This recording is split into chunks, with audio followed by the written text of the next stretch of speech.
Hello students, आज हम पढ़ेंगे लेसन नंबर 5 वाक्य विचार सिंटैक्स।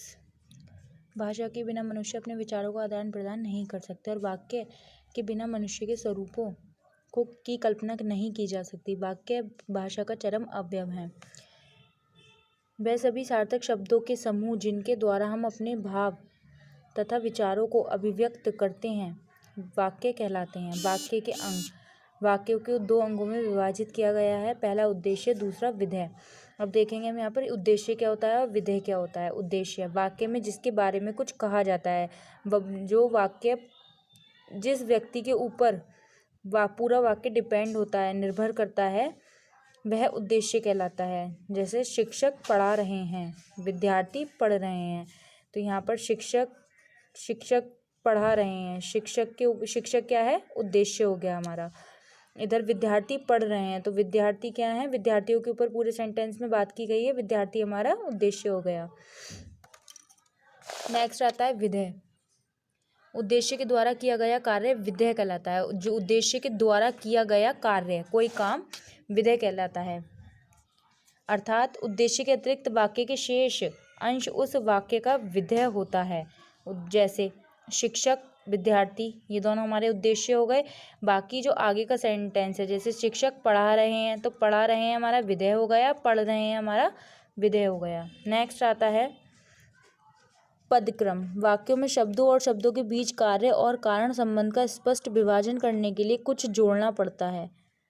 नीचे दिए गए उदाहरण से पदक्रम को स्पष्ट किया गया है। राम, रावण, वध, ये तीन शब्द प्रयुक्त होकर भी कार्य होने के कारण यानी उद्देश्य और विधेय को स्पष्ट नहीं कर पा रहा है। इस समय स्पष्ट विभाजन के लिए संबंधवाची कारक शब्दों का सहयोग लेना पड़ता है। संबंधवाची शब्दों के साथ जुड़कर अर्थवाची शब्द वाक्य में प्रयोग के योग्य हो पाते हैं। अब इन शब्दों को पुनः देखिए। श्री राम ने रावण का वध किया। इन तीन शब्दों में हमने कुछ अन्य शब्द जोड़े, तब जाकर एक ये सेंटेंस, पूरा एक वाक्य बना। नेक्स्ट आता है पदों का सही क्रम ही पदक्रम कहलाता है। वाक्य के भेद। वाक्य का भेद प्रमुख रूप से दो आधारों पर किया गया है, रचना के आधार पर, अर्थ के आधार पर। रचना के आधार पर वाक्य के तीन भेद हैं, सरल, संयुक्त, मिश्रित। सरल में क्या होता है, जिस वाक्य में एक उद्देश्य और एक विधेय प्रयुक्त होता है वह सरल और साधारण वाक्य कहलाते हैं। जैसे अक्षिता जूस पी रही है, इसमें एक ही उद्देश्य दे रखा है और एक ही विधेय दे रखा है।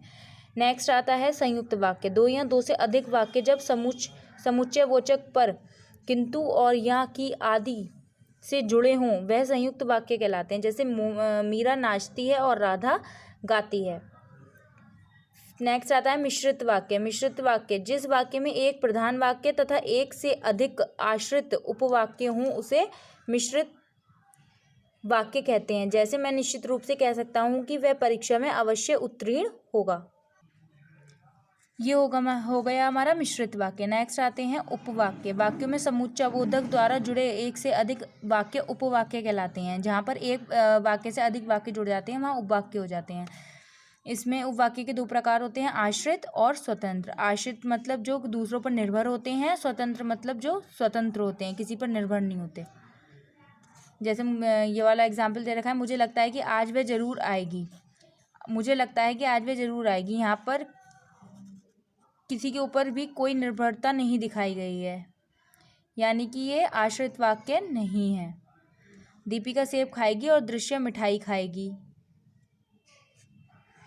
यह स्वतंत्र वाक्य है।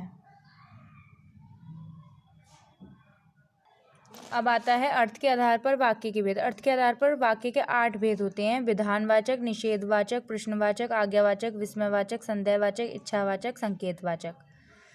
विधानवाचक, जिस वाक्य द्वारा किसी घटना या कार्य का होना प्रकट हो उसे विधानवाचक कहते हैं। निषेध वाक्य, जिस वाक्य में निषेध या नकारात्मक भाव प्रकट हो वह निषेधात्मक कहलाते हैं। प्रश्नवाचक, जिसमें कोई प्रश्न पूछा जाता है वह प्रश्नवाचक कहलाते हैं। आज्ञावाचक, जिसमें कोई आज्ञा या आदेश दिया जाता है वह आज्ञावाचक कहलाते हैं।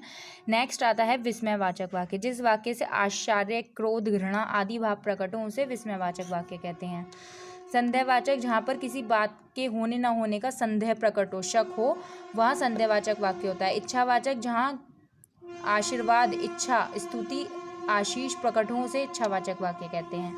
नेक्स्ट आता है संकेतवाचक, जहाँ पर किसी बात के होने का संकेत या शर्त प्रकट हो उसे संकेतवाचक वाक्य कहते हैं।